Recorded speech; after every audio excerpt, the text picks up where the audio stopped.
नमस्कार विद्यार्थी मित्रांनो, मी संतोष बोडेवार आपलं स्वागत करीत आहे विद्या कोचिंग क्लासेसमध्ये. आपला NMS पेपर झाला 28 डिसेंबर 2025ला. परीक्षा झाल्याच्या नंतर सर्वांनी आपले मार्क चेक केलेलेच असते की आपल्याला किती मार्क भेटणार आहेत काय नाही. आणि मार्क भेटल्याच्या नंतर आता आपल्याला माहीत झालेलं आहे की आपल्याला एवढे मार्क अंदाजा पडण्याची शक्यता आहे. तर मार्क पडल्याच्या नंतर सर्वांचं ध्येय एवढंच आहे की आपल्याला स्कॉलरशिप घ्यायची आहे. तर आता ही स्कॉलरशिप घ्यायची आहे, तर ह्या स्कॉलरशिपला जे कट ऑफ राहणार आहे, तर मला स्कॉलरशिप या कट ऑफनुसार भेटणार आहे का, माझा नंबर मेरिटमध्ये येणार आहे, ही सर्वांना जाणून घेण्याची अतिशय उत्सुकता लागली. एक सांगतो की ह्या परीक्षेमध्ये SC कॅटेगरी आणि ST कॅटेगरी आणि हँडिकॅप यांना जे मार्क लागणारे फक्त पास होण्यासाठी ते फक्त 58 मार्काला पासिंग राहणार आहे. आणि बाकी जी कॅटेगरी OBC आणि ओपन कॅटेगरीसाठी ही कट ऑफ राहणार आहे तुम्हाला 72 मार्क तुम्हाला कट ऑफ राहणार आहे.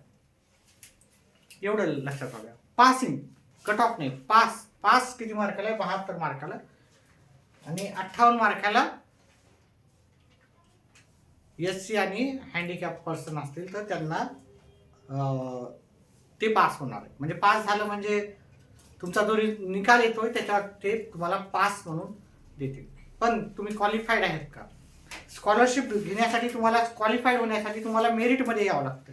आता ही मेरिट काय असणार, किती मार्काला तुम्हाला ही स्कॉलरशिप भेटणार आहे? कारण स्कॉलरशिप अतिशय चांगली अमाऊंट आहे, जे की 12वी पर्यंत तुम्हाला भेटते. 9वी 10वी 11वी 12वी.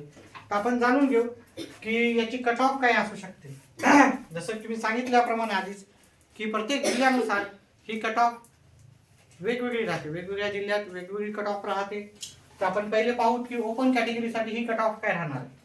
ओपन कॅटेगरीसाठी ही कट ऑफ राहणार 110 ते 120 मार्काच्या दरम्यान ही कट ऑफ राहू शकते. EWS इकॉनॉमिक वीक जर असाल तर तुम्ही त्याच्यामध्ये 5 मार्काचा तुम्हाला बेनिफिट भेटू शकतो. 5 मार्क थोडीशी कट ऑफ कमी राहते. त्यानंतर OBC कॅन्डिडेट जर पाहिला, याची कट ऑफ राहते 100 ते 110 मध्ये याची कट ऑफ राहण्याची शक्यता आहे. SC कॅन्डिडेटचा विद्यार्थी असेल तर त्याची कट ऑफ 85 ते 95 दरम्यान तुमची कट ऑफ राहू शकते. त्याचप्रमाणे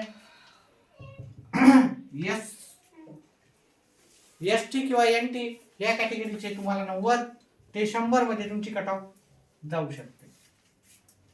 आणि हँडिकॅप पर्सन आहे, हँडिकॅप म्हणजे अपंग थोडासा असेल तर त्यांची जी कट ऑफ राहणार आहे, तुमची कट ऑफ 70 मार्कांपासून ते 80 मार्कापर्यंत जिल्ह्या वाईज ही वेगवेगळी असू शकते. ही कट ऑफ अजून कमीही जाऊ शकते हँडिकॅप पर्सनसाठी. 60 मार्क मी जसं सांगितलं की 58 मार्काला पासिंग असते. तर 58 मार्क जर पडले तर 58 मार्काला पण बऱ्याच वेळेस हँडिकॅप म्हणजे अपंग मुलांना ही स्कॉलरशिप मिळू शकते. त्याच्यामुळे अपंग मुलाची जरी मी 70 ते 80 सांगितले, पण जर तुम्ही ह्या परीक्षेत पास झाला असाल तर नक्कीच तुम्हाला स्कॉलरशिप भेटण्याचे चान्सेस खूप चांगले राहतात. कारण तुमच्या जिल्ह्यामध्ये किती अपंग विद्यार्थी होते, किती जणांनी परीक्षा दिल्या आणि किती जण त्याच्यामध्ये पास झाले, हे सर्व विचारात घेतले जाते. त्याच्यामुळं अपंग विद्यार्थ्यांची जी कट ऑफ आहे ती नक्कीच यापेक्षा पण कमी असू शकते. सध्याच्या ह्या व्हिडिओमध्ये एवढंच. परीक्षेचा निकाल कधी लागणार, काय लागणार आणि ह्या परीक्षेची संपूर्ण माहिती आपण एखाद्या नवीन व्हिडिओमध्ये बघूतात. ह्या व्हिडिओसाठी मध्ये एवढंच. व्हिडिओ आवडल्यास व्हिडिओला लाईक आणि चॅनलला सबस्क्राईब करा. व्हिडिओ पाहिल्याबद्दल धन्यवाद.